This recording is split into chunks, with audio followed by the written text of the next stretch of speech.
If you're interested in buying a home, here's the 3 best questions to ask a realtor before submitting an offer. I'm Kevin Goldman, the Calabasas Chef Realtor. By the end of this video, you will know exactly what questions to ask in order to win your home. When you're excited and anxious, your emotions are running high, you're in love with this property, and you want to submit an offer ASAP, here's the first question I would ask. What is the seller's situation? Are they desperate to move? Why are they moving? Is there a lien against the house that they need to get out of that they can't afford to pay off? Are they getting divorced? Was there a potential death in the house? There's all these different factors that it could be. So what is the seller's situation? What is their main driving force for selling the property? And what's their motivating factor for selling the property? Without any sort of knowledge as to what the seller's situation is, that really leaves you at some sort of disadvantage in order to understand what price you should be submitting. Obviously, you would never want to take advantage when someone is down and out, but also you want to get a home for as good of a price as you possibly can. And I would never advise my clients to lowball, but like, how are we going to win without asking the right questions?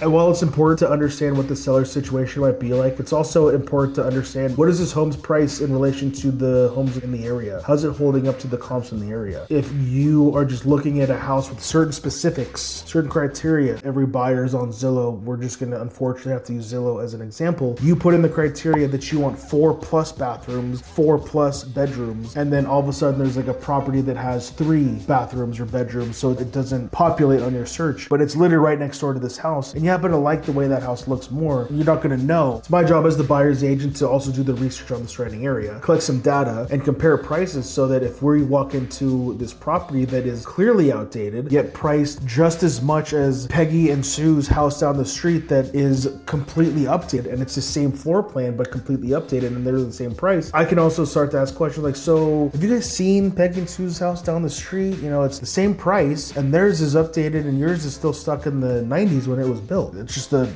honest, straightforward question. Finally, the last question you should ask before submitting an offer is, have they gotten any other offers? Have they been in escrow before? Why did it fall out of escrow if they were in escrow before? How come they didn't take the other offers? Listing agent isn't obligated to tell you exact reasons why they either fell out of escrow, although they should, and they're not obligated to tell you why they didn't accept another offer. You know, it was low, contingencies, whatever. They're going to give you some information, but they're going to be vague. I can look up the status change on the MLS. I don't know why. It could have been under contract for 30 days, 40 days, and it could have just been the fact that maybe they just couldn't meet in the middle. They were $20,000 apart and they couldn't just agree on splitting it down the middle for 10 and 10. Or maybe the buyer couldn't qualify. Or maybe there was some foundation issues that the buyer didn't want to take on. There's a plethora of reasons why. And once again, these questions are so important to ask because it will help you make your offer competitive. And if the other competition don't ask these questions and their offer gets submitted as soon as they get under contract, but you do, and you may be in backup position, you can just say, hey, we're willing to take this on, but our offer is going to be $100,000 less. There's an infinite amount of questions that need to be asked during the process of home purchasing, but these are 3 and they're sub questions that should definitely be asked at the beginning before you submit an offer. If you have any questions, reach out, hit that subscribe button, DM me.